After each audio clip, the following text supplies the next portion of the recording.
afternoon, everyone. Let me thank all of you for being with us today, and I really want to thank so many grassroots conservatives and great elected leaders who are here with us. Yesterday, Major League Baseball caved to fear and lies from liberal activists. They ignored the facts of our new election integrity law, and they ignored the consequences of their decision on our local community. In the middle of a pandemic, Major League Baseball put the wishes of Stacey Abrams and Joe Biden ahead of the economic well-being of hard-working Georgians who were counting on the All-Star game for a paycheck. Georgians and all Americans should know what this decision means. It means cancel culture and partisan activists are coming for your business. They're coming for your game or event in your hometown. And they're coming to cancel everything from sports to how you make a living. And they will stop at nothing to silence all of us. They don't care about jobs, they don't care about our communities, and they certainly don't care about access to the ballot box. Because if they did, Major League Baseball would have announced that they were moving their headquarters from New York yesterday. In New York.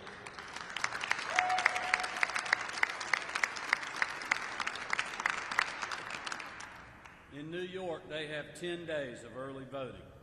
In Georgia, we have a minimum of 17, with 2 additional Sundays that are optional for all counties in our state. In New York, you have to have an excuse to vote by absentee. In Georgia, you can vote absentee for any reason, and you can do it securely. It's easier to vote in Georgia than it is in New York. Even more ridiculous is that MLB didn't cite a single reason that they disagreed with the bill in their statement. Everyone standing here today, and those at home, know why. Because the facts and the truth don't support their narrative. It's because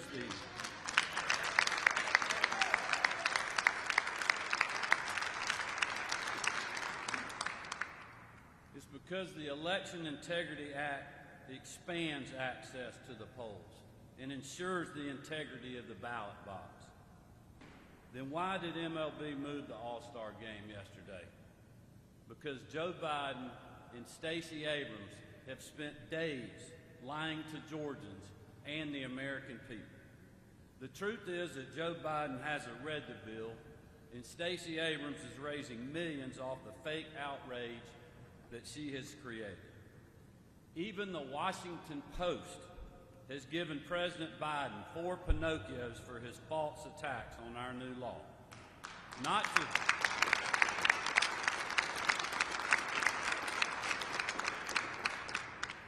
to mention that his own home state of Delaware has no early voting and requires an excuse to vote absentee. But is Stacey Abrams calling these states and their antiquated election laws Jim Crow 2.0? No, because for her and the partisan activists who support her, it's about raising money and obtaining more power. For them, it's not about the truth. It's not about the facts. Because here's the truth. SB 202 expands access to voting, secures ballot drop boxes around the clock in every county, expands weekends voting, protects no-excuse absentee voting, and levels the playing field on voter ID requirements, as well as streamlining election procedures. And yes, water can be provided to voters that are in line by election workers. And yes, we are not going to allow political organizations or anyone else to harass or electioneer voters who are waiting in line to vote within the 150-foot buffer. Those are the simple facts. Free and fair elections are the foundation of who we are as a state and a nation. Secure, accessible, fair elections are worth the threats. They are worth the boycotts, as well as the lawsuits. I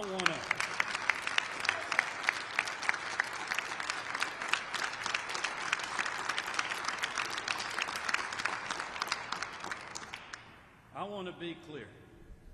I will not be backing down from this fight, and neither are the people who are here with me today.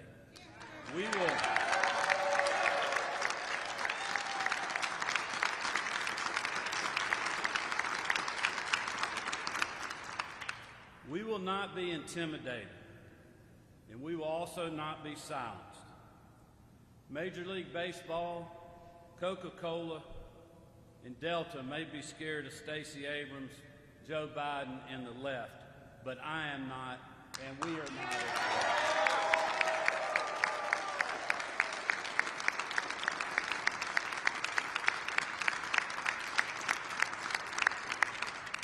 It's now my honor to turn the podium over to a great friend and a great Georgia Attorney General, Chris Carr.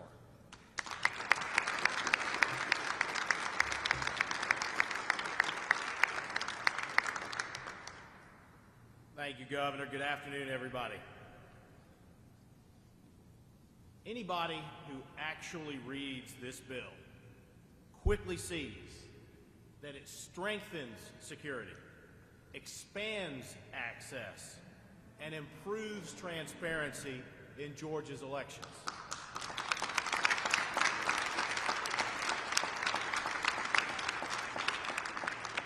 Again, anybody who actually reads this bill sees how comparing it to the Jim Crow era, one of the most tragic periods in American history, where human beings were killed and truly were prevented from casting their ballot, is preposterous, irresponsible, and fundamentally wrong.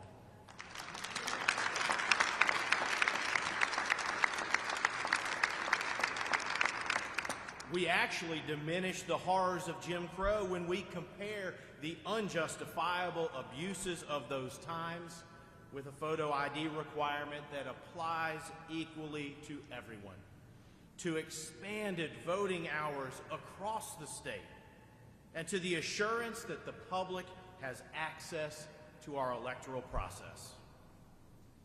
But that's exactly what Stacey Abrams, Joe Biden, Raphael Warnock, John Ossoff, and so many others have shamefully been doing over the past several weeks. Every time Stacey goes on a late-night talk show, does a friendly podcast, or is a guest on MSNBC, every single word that she says is accepted as an undeniable fact. And that's also what many leaders in America are falling for right now, without doing their own due diligence. And it's not healing our nation, but further dividing us and causing real harm to real people, to real Georgians. So when we defend this bill in court, the Stacey Says standard will not apply.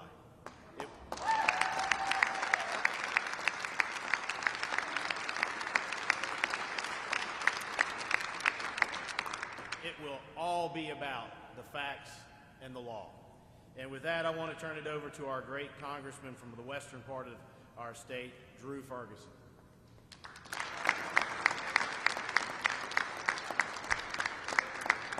Governor, Attorney General, thank you to all of you that are here today defending the openness and the fairness of our elections. I thank you. I have been appalled at the shockingly dishonest and disingenuous statements by not only Major League Baseball, but the corporate CEOs here in our state. What they are saying is wrong, and they should be ashamed. They owe an apology to the men and women that have voted to make sure that Georgia elections are both open and fair.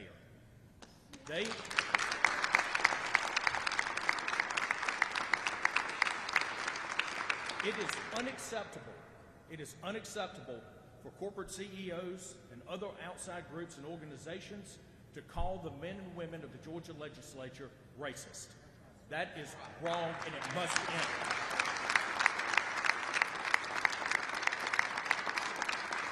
They should apologize now. On top of that, and most importantly, they should apologize to our fellow Georgians for robbing them of the paychecks and the livelihood that will come because of their actions.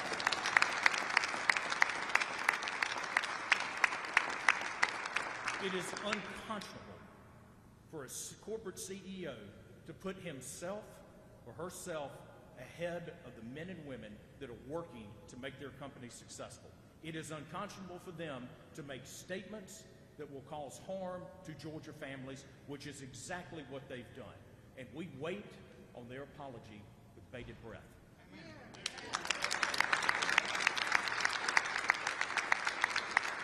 So you've got to ask yourself, why are they doing this? Why are they leaning in so heavily on Georgia, on a bill that does away with the false choice that has been pushed upon us for too many years, that you can either have incredible voter access or voter integrity? We should demand, and we can have both access and integrity, and this bill goes a long way towards doing that. So why are they doing it? Why are they going so hard after our great state? It is to set the table for another battle in Washington, D.C. over H.R. 1 for the Politicians Act and Senate Bill 1.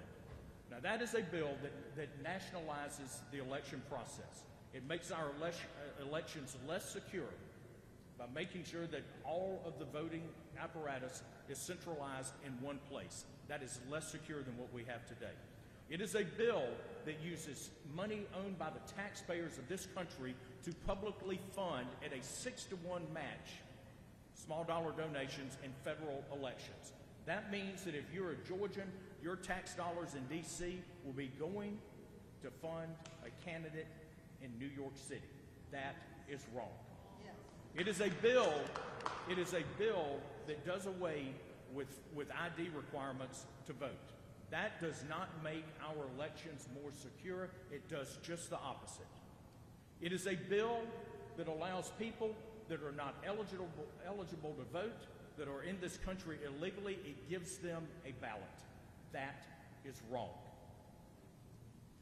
Most importantly, H.R. 1 and Senate Bill 1 are unconstitutional. And to all of the corporate CEOs, to the corporate board members, to Major League Baseball, and other entities, you run your businesses on a set of corporate bylaws and corporate governance. And it would be tantamount to you throwing that out and saying that you will run your company how you damn well please. That is wrong. It is unconstitutional, and at some point, the shareholders of your company are going to begin to question your fiduciary responsibility and ask, are you doing the right thing by your company and by your employees and by your constituents and your customers, because you're going down a path that makes absolutely no sense, because it is wrong, it is disingenuous, and it is a lie.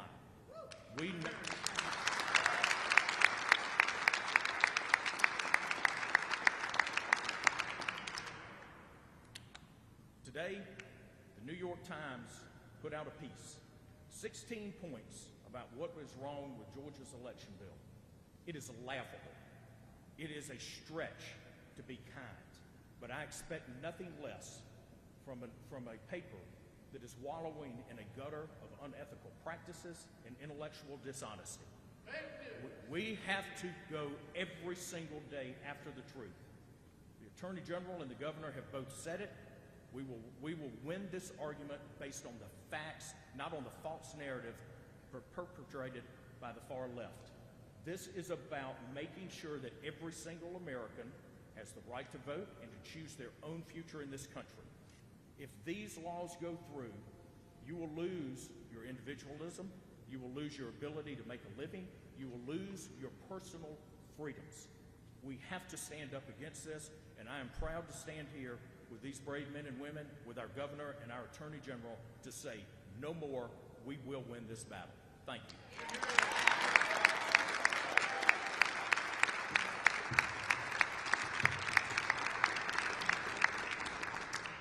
Thank you, General Carr and Congressman Ferguson, and all of you for being here today. With that, we'll open it up for questions.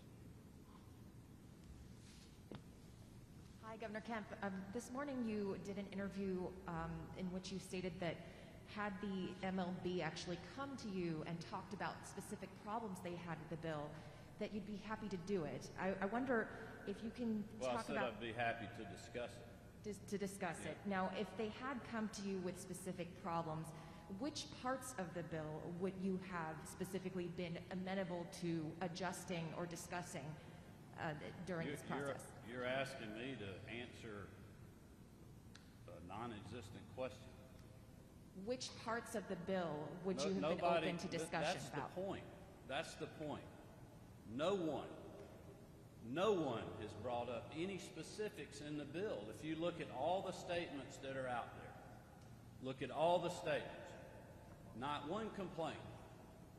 They know they obviously can't complain about us adding access on the weekends.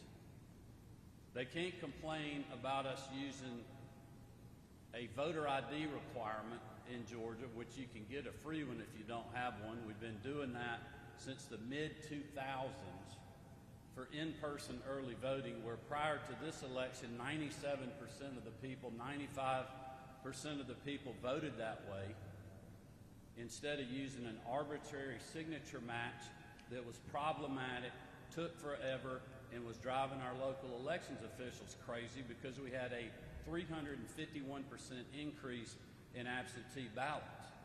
They are not complaining, well, some of them have complained about drop boxes, like we're taking something away. For people that don't know and have not read the bill, like Joe Biden, we've never had drop boxes in our legislation in decades in Georgia. We do now, for the first time ever, codified in the law.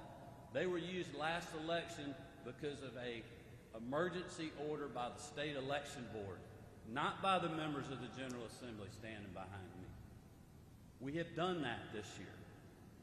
We are requiring the local elections officials to do continuous counting so you don't have breaks and have doubt and confusion and the inability for either party to monitor the process.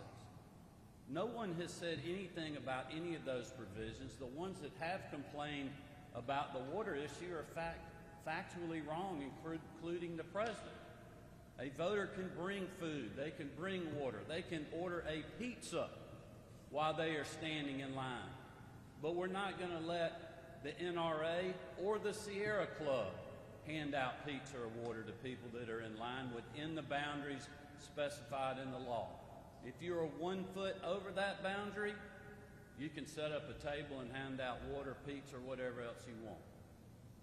Governor, can I... So I stand ready to answer questions on specifics of the bill, and if you have one, I'll be glad to do that.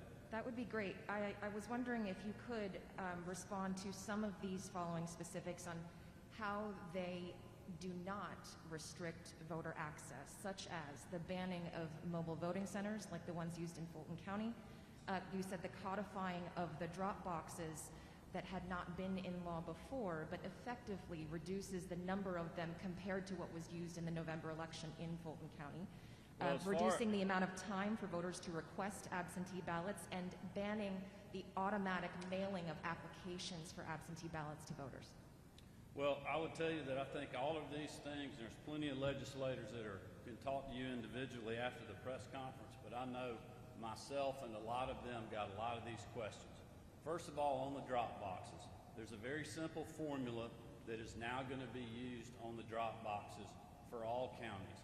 There are counties, people are saying we were taking something away with drop boxes. There's counties that did not have a drop box last election. Now, every county, was it 49? 49. Now, every county will be required to have one drop box. And keep in mind, if you are a voter, you have plenty of time to mail your ballot. But if you feel uncomfortable like that, you can do like I did, because I was under COVID quarantine and didn't want to go in the polling location. I went and dropped mine into a drop box. You can still do that. It's in a secure location now.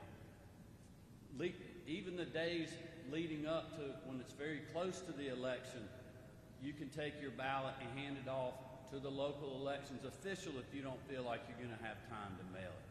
In regards to the mailing days, the U.S. Post Office recommends 14 to 15 days cutoff before the election. This bill has it at 11. You know who asked us to do that, who asked the members of the General Assembly to do that? The Association of County Commissioners of Georgia. They represent county governments that, per the Constitution, run the election. Because you had so many ballots that weren't mailed on time, they weren't received on time, they weren't mailed on time, they come in after the election and they don't count. You still have weeks and weeks to request your absentee ballot. But now we are cutting that deadline a little bit shorter at 11 days prior to the election to make sure the voter has time to get their ballot back where it will be counted. There are reasonable mechanical fixes that are in this bill. That this General Assembly, you know, a lot of people talk about how quickly this was done. The Speaker of the House set up in the committee to work on this issue before the end of the year. The legislative session right here in this building started the second Monday in January, and the bill was just completed a little over a week or so ago. So this has been going on for months, this negotiation between the House and the Senate, and then our office to get to this final version. You just mentioned the timeline for how this bill was developed and passed. I know it was the last few months, but is the timing of this based on your belief that there was some fraud in recent elections in Georgia? Well, certainly everybody wants to bake in to the people of our state and everyone around the country that that's what's going on here. And you know, I'll let the legislators speak for themselves, but I know myself, our team, a lot of the legislators we were working on, and listen, I realize people have all kinds of different of opinions and beliefs about the 2020 election. But make no mistake, there were issues that happened on the election, like they do in every election. This year, obviously, there was more of a spotlight than ever, and I think one of the reasons was the pandemic, and it changed a lot of things. We had a brand new system in Georgia. We had things like drop boxes that we've never used, at least in recent memory. Therefore, there were mechanical issues that needed to be fixed. There were reasons to try to figure out a better way, a more accessible way, and a more secure way for us to hold elections. And there is nothing wrong with that. We shouldn't apologize for wanting to make it easy to vote and hard to cheat.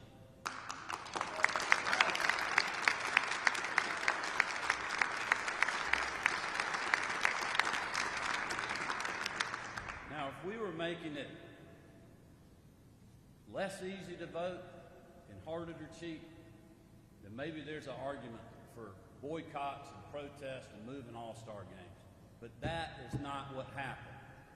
What happened was Georgia is going to have secure, very accessible, and fair elections in the future in this state. Governor Kemp, are you concerned at all about a possible snowball effect, and what specifically are you doing to keep Georgia from losing any other major events? Well, I can tell you that we were not wavering. For anybody that's out there thinking that any kind of snowball effect is going to have an effect on me, it will not. Because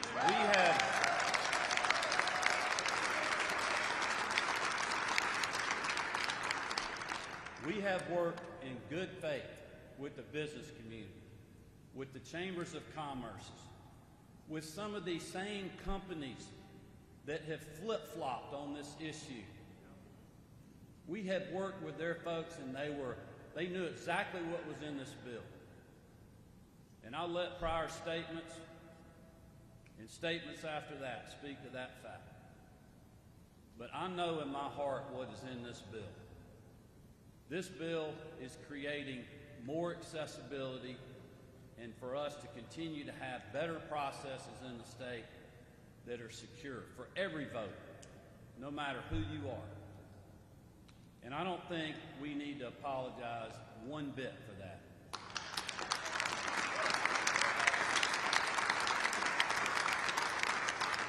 And I will tell you these other events, other corporations, or if you're like me, if you're, I'm a CEO too. I'm just not as big as some of the ones that have been gaining a lot of attention because I've been a small business owner for over 35 years. And that is the backbone of our economy. But you now have a choice. You can bow down to this cancel culture because I'll give you a warning. If you do, it's never enough. It will never be enough.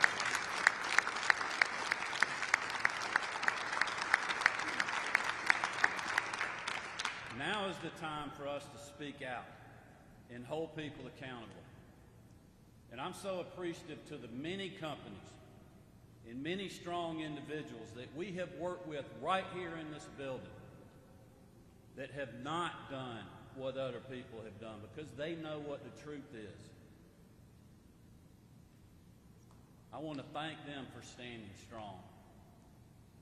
But this is where all of us need to come together, Republicans and Democrats, because they'll come for you too. They will come for you too.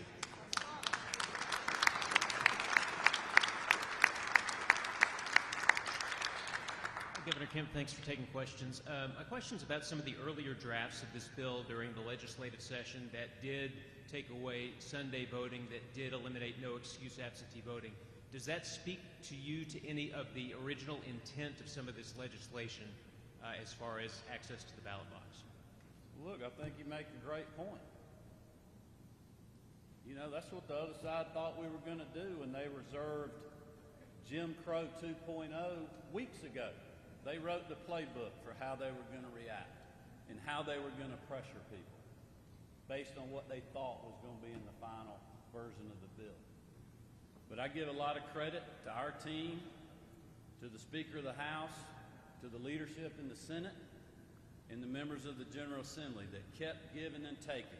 And that's what you do in these buildings when you have a Senate and a House and you have an executive branch. And the bill cannot become law without all three of them. You got to pass both chambers and you got to get the governor to sign it. And through that negotiation and through talks with these companies that have now flip-flopped on the issue, we got to what's in the final version of the bill.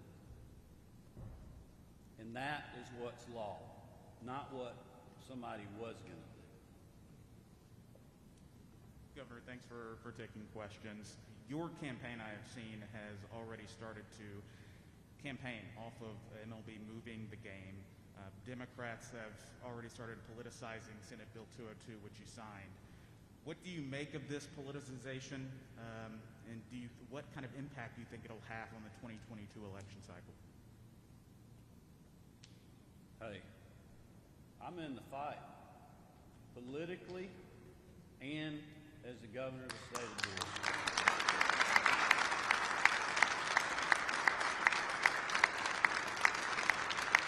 And we have two choices. We can let the other side, outflank us, out-politicize us, or we can get in the fight with them. And that's what we're doing. I mean, this is a call to everyone, not only in Georgia, but all across the country, to wake up and to get in the fight and to help us in that fight, because they are coming for you next. I mean, what sport are they going after now? What event are they going to go after? What convention? What are they going to do if the Braves make the playoffs? They going to move the damn playoff game? I mean, they're going to move it. They're going to move it to other states that have more restrictive voting than we have. I mean, if we're going to gauge everything on that, then as Congressman Ferguson said, you don't believe in what the Constitution says. Our founders of this country created elections at the state level, and this came out 50 years after the signing, creating our country. The reason they did that was it would be harder to have foreign interference on our elections. That is more prevalent today than ever. And that's why and you could go back and document the record. When I was Secretary of State, even when other of my colleagues, other Secretary of States were pushing agendas in places like California and Oregon and other places about vote by mail, same-day voter registration, no photo ID, you know, all these different things. I didn't like that. I thought it was a bad idea from having secure elections, but also supported their right to do that because of what the Constitution said. And that is what all of this is about. They are trying to pressure these corporations into supporting H.R. 1 and S.R. 1 to undermine our elections in the states and make an unconstitutional power grab in Washington, D.C. Governor Kemp, my name is Abednego Don. I'm a Georgia resident. I live in Gwinnett County. I appreciate your coverage. We all join you in communicating this not only in Georgia, but nationally as well. My question is this: how is it that in-person voting requires identification, yet we fuss and fight over requiring identification for absentee ballot?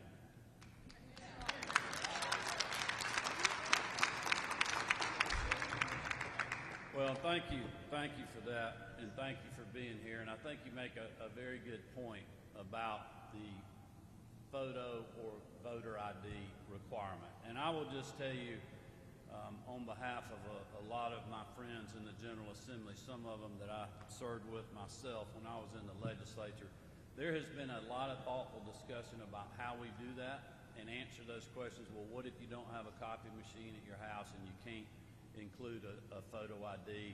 That's why you have where you can simply write the numbers down and other ways that you can request an absentee ballot. And again, I looked at this morning because I had a question about this on the free voter ID requirement. And if you don't have one, how you can go about getting that at your county elections office, at Department of Driver Services places around the state. Early in my days of being in the Secretary of State's office, we actually had, and I know when Governor Perdue was here, there was mobile vans and buses that would go around and help people get voter IDs if they did not have one. That all still exists in our state. I doubt there's very many people that do not have.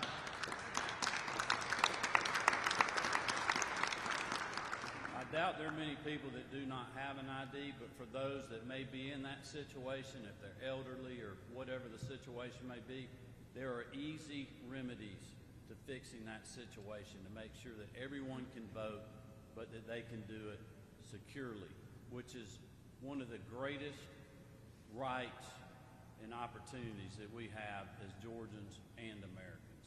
Thank you all for being here.